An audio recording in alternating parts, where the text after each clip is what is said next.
Hello everybody and welcome back to Stellaris, where we are currently having some unemployment on our agri world here, but it's not real unemployment. This is fake unemployment.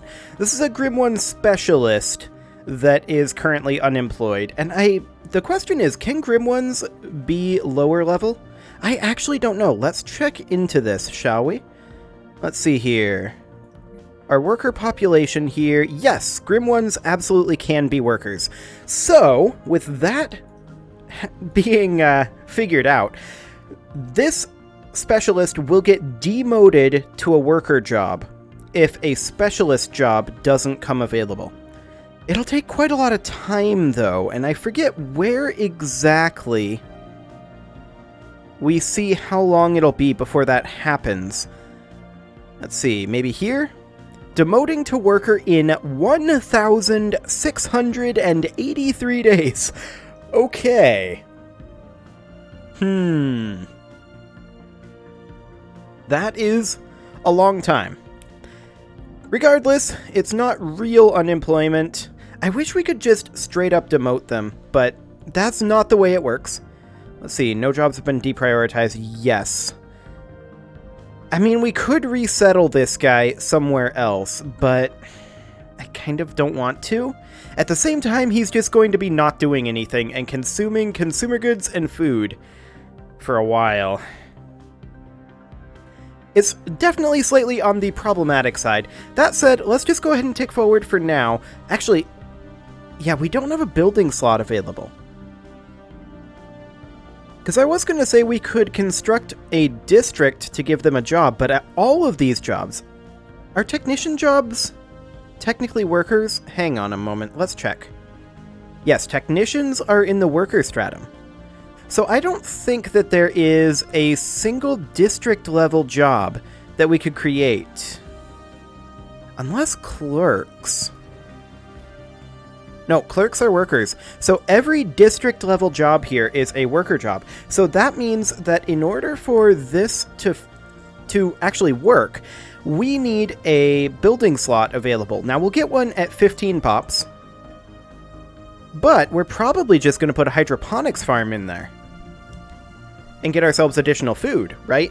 And we'll get jobs through agriculture districts until then. So, I mean, maybe we should resettle this guy? Do we have any planet with some unemployed specialist jobs? Not our capital. Not Runum 2B. Necrophytes. Grim 1s cannot be necrophytes. They get made from necrophytes. So that's not a thing.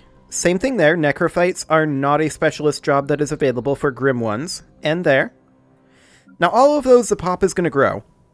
Technically, there is a specialist job available on Gothra Prime. That said, if we move this pop,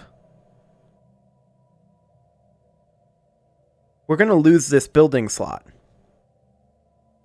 So we actually need to move 2 pops around. So we could move, say, a Grim 1 worker from Azure Chalice, so like, for example, this clerk, over to Canopus Secundus.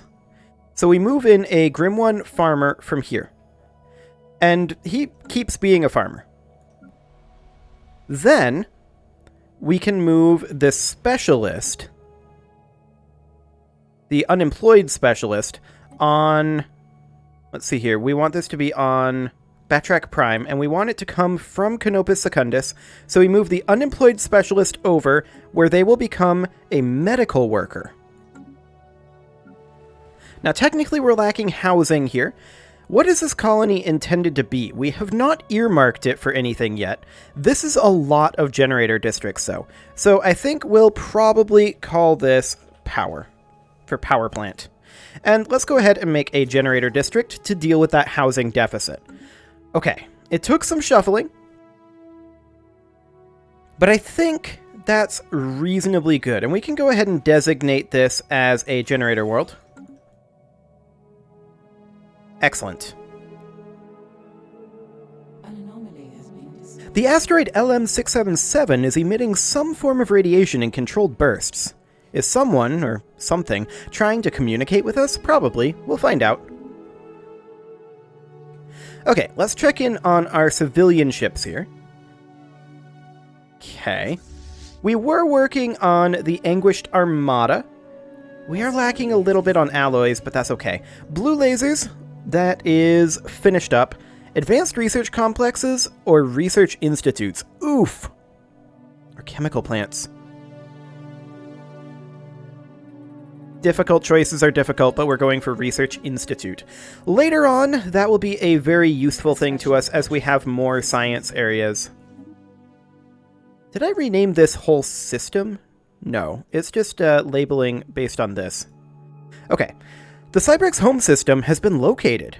After intense study of our recovered Cybrex artifacts, scientists on Azure Chalice have managed to deduce the exact galactic coordinates of a system the ancient machines referred to as Cybrex Prime, possibly where their civilization retreated after their abortive attempt to exterminate all sapient organic life. We should launch an expedition to this system before someone else beats us to it. Where is this? We can find it from the situation log. So, track on map. Ah! Convenient. That is guaranteed to be ours, then. Wonderful. So you are going to investigate this. This is a size 10, or rather a difficulty 10 anomaly. Let's actually come over here and survey Cybrex Alpha first, and then we'll come down here and get this difficulty 8 anomaly. So in theory, did I do that wrong? Yes, I did. Who is researching this? Science Officer Chardon. Okay, so that's probably one of these up over here. Yeah, don't do that.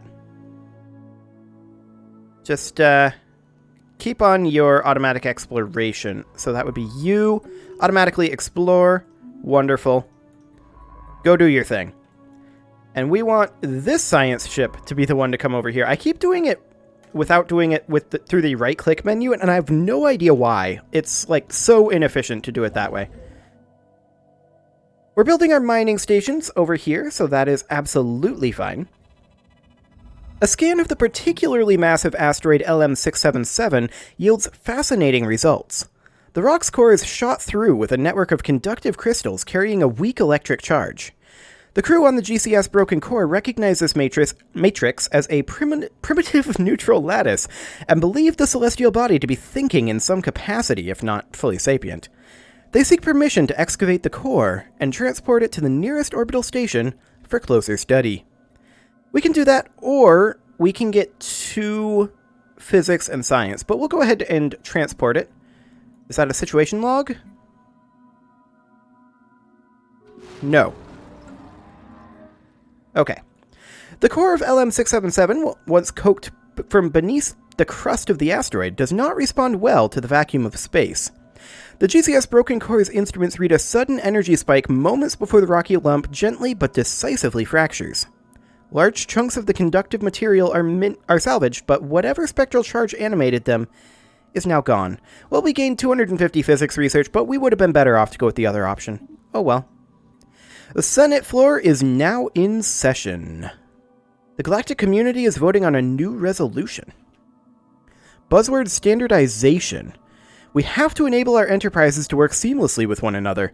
Streamlining strategic communication empowers our agents, making hitting key performance metrics easier. Trade value plus 5%, diplomatic weight from economy. I think we'll support that. I don't mind getting more from our trade. That'll be absolutely fine. I'm very happy that we get Cybrex Alpha pretty much guaranteed. We can repair these ring sections much easier than it will be to build our own. Okay, we've successfully surveyed this system, although I believe we are needing to research this anomaly. We're not actually doing it. Let's go research it, and then automatic exploration after. There are several anomalies over here. Okay. The Caravansary Caravan Coalition is over here. That's not actually all that relevant. I would love to be able to build the building that gives us additional trade power per trade hub. We don't have that tech yet, though, and we'll get it eventually.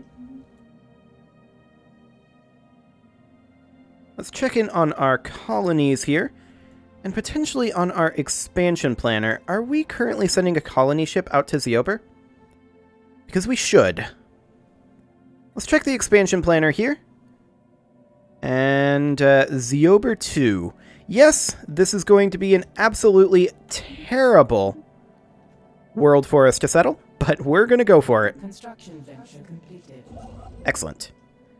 Now we're going to go ahead and grab Ullus over here.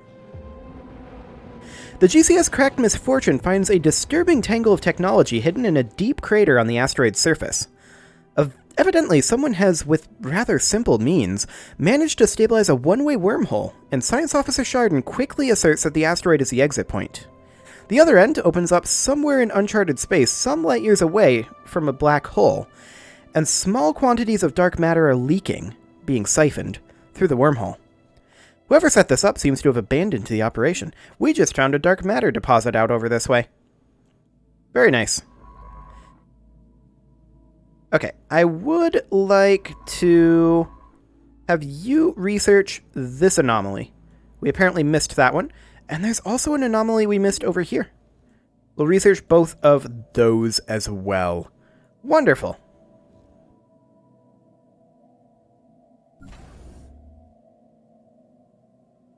Okay, so the question is, where are we going to fight first? And I think the answer is the Tree of Life Tranquility. We are currently losing a little bit of consumer goods. That is to be expected right now. Now this world over here wouldn't be a terrible generator world, and then for buildings, like, that's a lot of districts. For buildings, we could then make this into an industrial world. Let's see, this is a total of 11, and then that would be 17. Noted. Our science officer has found an anomaly. It will require extensive probing, but could garner a substantial find. Well, we'll definitely look into that. We also need to get ourselves some additional food. That's not a surprise. There we go. Food handled for now. Batrack Prime over here has an open building slot. Now, this is a generator world. We do need a chamber of elevation, though. So we're going to go ahead and get that. The very geological structure of Sinistra 6 is indeed in flux. Oh, we weren't paused. Okay. Driven by what Science Officer Chardon assures us is a tectonic process as fascinating as it is esoteric. What is of more interest to the Grim Council is that we may be able to strategically halt the planet's ceaseless chaotic self-transformation. In short, a near-instant stabilization of the planet into something slightly, if not entirely, more habitable, is theoretically possible. Chardon estimates that an additional 200 energy credits will be needed to power a thorough mapping of planetary activity and determine the validity of what the science officer has termed a surgical terraforming strike. Actual terraforming lies beyond our grasp at present, so this is an exciting opportunity, except it isn't because we're not terraforming. We're just going to study its natural processes. Excellent. And that is a role-playing decision. The planet Takvan 4 is the home of a marvel of nature. Giant, colorful explosions appear in the sky, a result of the chemical composition of the atmosphere reacting to the sun's gamma rays. Students and senior scientists alike are spreading this find like a wildfire. It has generated quite the spark of interest for the scientific field amongst our people. Amazing. That is very nice. Okay. Yeah, we will happily take that. And of course, one of the reasons why I'm settling so many of these low habitability planets is actually to increase our Raxar birth rate, because we need more options for being able to move around pops, and all I'm looking to do there, sure, the resources will be nice, they're going to hurt our consumer goods with their low habitability, But all I'm really looking to do there is increase our birth rate.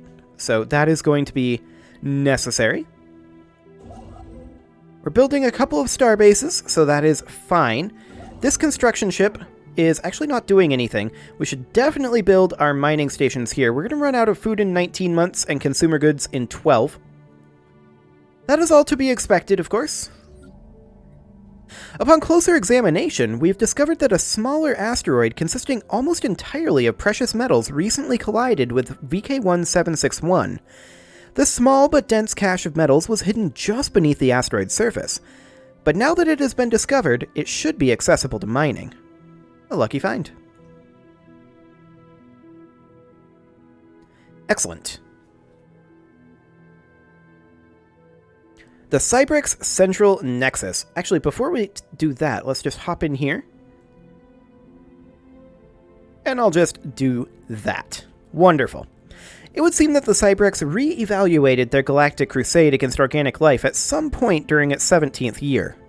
Whether this change was prompted by losses on the battlefield or an ideological shift in their networked consensus, we may never know. But for whatever reason, the Cybrex decided to halt their campaign. They began a slow withdrawal that lasted for nearly a century, until they eventually vanished completely. We now know that they retreated to this system, where they had constructed a massive ring world designed to house their entire civilization. They isolated themselves here for several millennia until an independent explorer chanced upon their system and spread its location to the rest of the galaxy. The news that the dreaded Cybrex had been found again prompted several neighboring powers to organize a massive military expedition, which bombarded the Cybrex ring into rubble.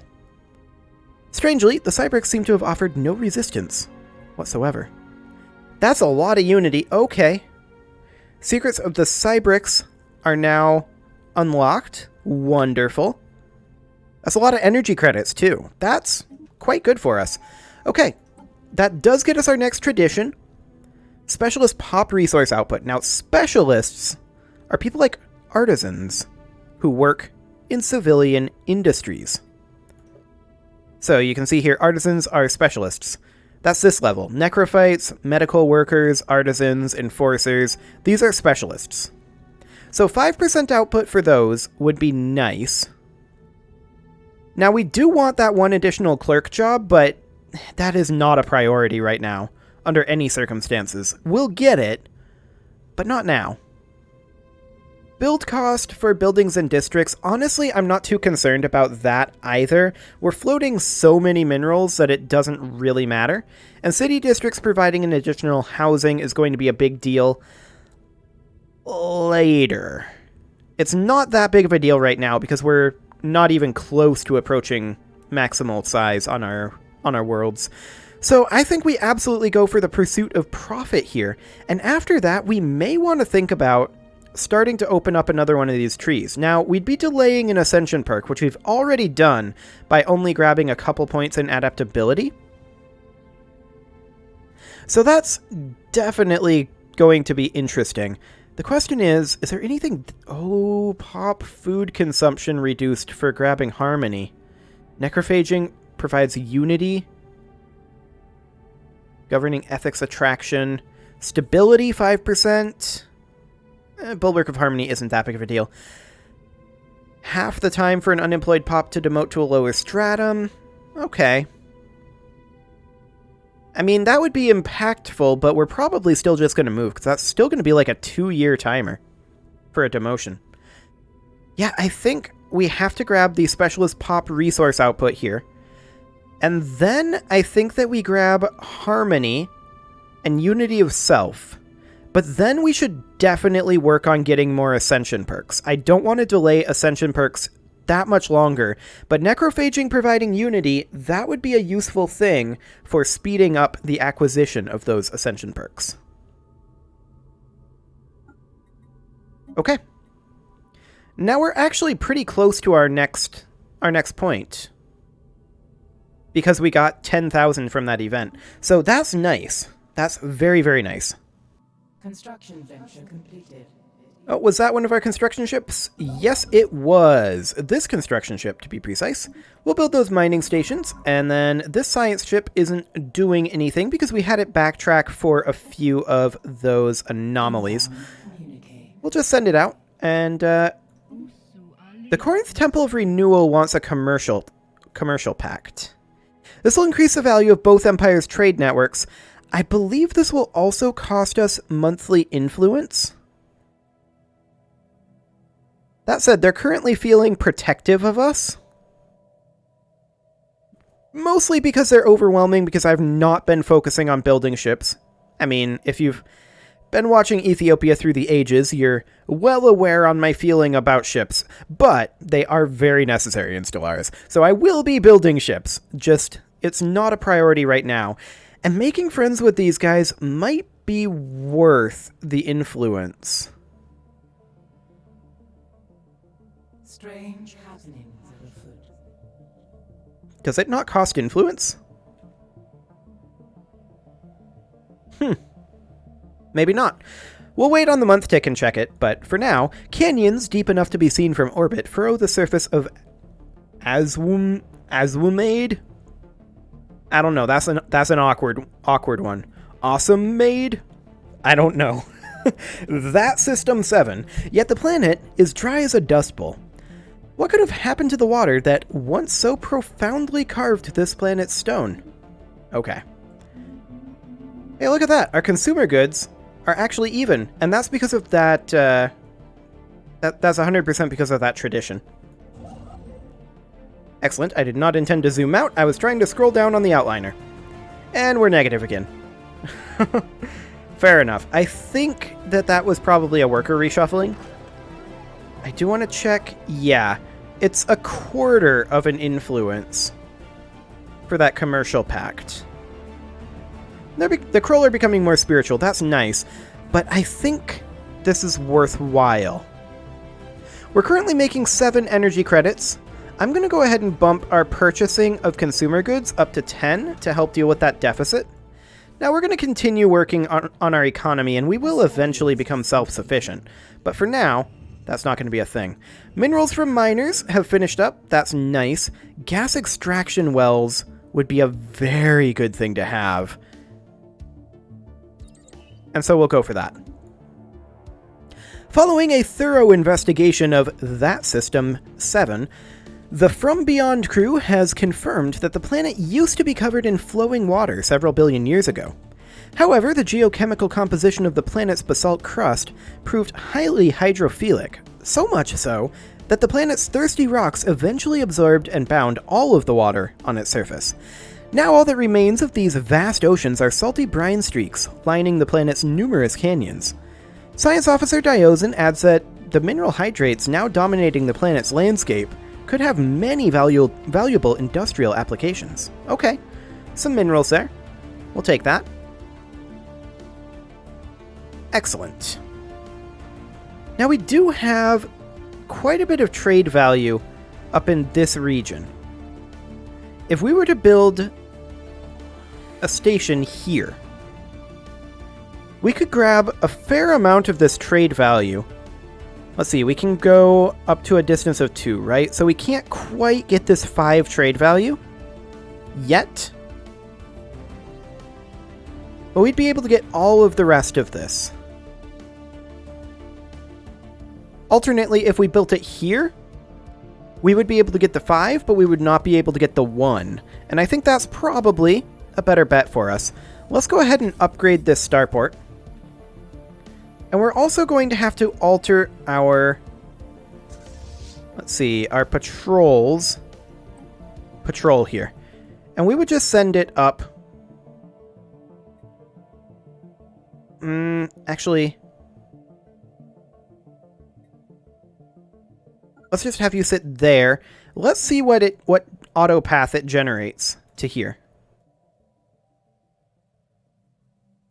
Okay. I'm not sure if that's the actual path the trade route is going to go. I don't know if the trade route can go outside of our borders like this. If it can't, then the trade route would come like this, and these two systems would be building piracy. But that might be okay.